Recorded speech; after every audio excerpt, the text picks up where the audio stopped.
All right. I'm gonna read one of my pieces called Three Gambian Women. I hope you enjoy it. Three Gambian Women.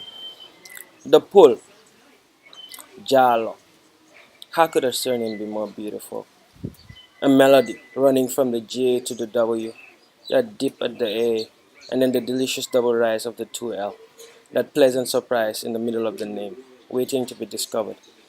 As you call her and she turns, her eyes wide, suddenly attentive.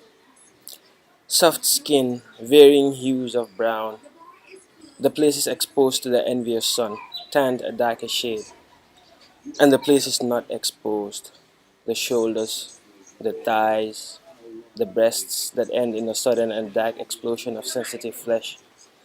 Her hair so soft, her teeth a milky white, her smile like fene, formed on top of soul, encouraged to grow into its creamy richness by a serious mare, who will sell it out of leckets some dewy mornings. How she grows from an adolescent into a woman, a gradual blooming into fruition, a process as natural as sunrise, that shines all through the day and spends all its efforts toward one purpose, to make a beautiful sunset at the end of day. The Sarahule. Did you ever doubt that the Sarahule could be beautiful? Then come, I wish to show you something. A whiteness of teeth, a blackness of gum, a smile that sparkles and glimmers under the gentle light of the dying sun, or else under the pale light of a bulb in a room, or even sometimes in a darkness so complete you can see nothing else, as if it were the source of its own light and needed no other. From the hardness of enamel somehow arising a softness that warms the heart and whispers to it of a time without pain, a future without sorrow. You make fun of the language of the Sarahule, yet issuing from her mouth a mellifluous flow, it sounds better than any language of your comprehension, makes you think of Babel and a time before the great Babylon, when all spoke the same words and reached the same understanding and worshipped the same God, and the sin of Bokale, of Shirk, still lay undiscovered. And yet, how coy she is, possessed of a self-reservation that covers her behavior like a kala, concealing much, revealing just enough to leave you wanting more.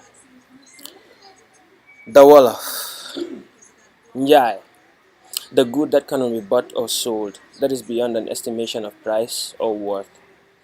The pride of the Olaf, their unwavering self-confidence.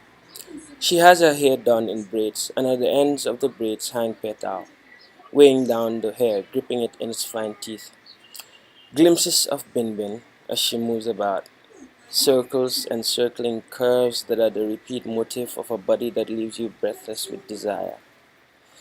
You have seen pictures of her. They do not come close to doing her justice. Some days you think it is her cheeks that draw you to her. How when she grins they become suddenly full, buoyant and unmindful of gravity, tugging at your heartstrings and the strings connected to the corners of your own mouth. So you cannot help but feel a gladdening, a lessening of your own life's burdens.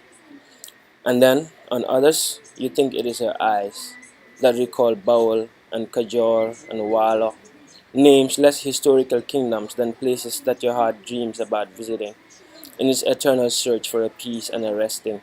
Worlds that will be created by your imagination and given the breath of life by the vitality that fills her every gaze. And then there is the other aspect of Njai, the lion that conquers and possesses. This last you have seen in her too, and it thrills you. I hope you like that.